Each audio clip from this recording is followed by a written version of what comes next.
If you visit Fort Edward, New York, you'll find no shortage of memorials to Jane McCrea, but the real story of her life and death is shrouded in legend.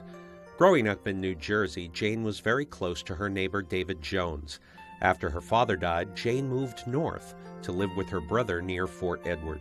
The Jones family had also moved to Fort Edward, so Jane and David rekindled their love and agreed to marry.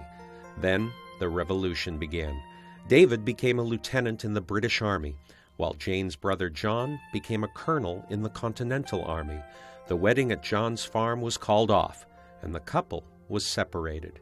David and Jane planned for a reunion. In the summer of 1777, young Jane went to Fort Edward and the home of Mrs. McNeil, a relative of a British officer.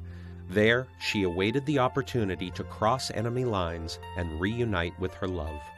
On July 27th, Indian warriors, aligned with Burgoyne's army, arrived in Fort Edward and were supposed to bring Jane back to the British camp.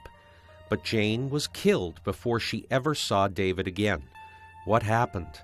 One account claims the Indians quarreled over who would get the reward, while others say they were in a bad mood due to battlefield losses, leading them to murder and scalp young Jane in a fit of rage.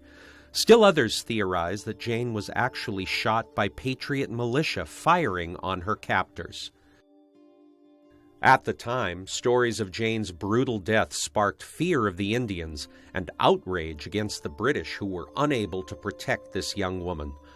Artists seized upon the potential for a historical novel and dramatic renditions of the story. Unrequited love, a clash of cultures, the fog of war, and a life cut short. Well, that's a major television event which practically writes itself.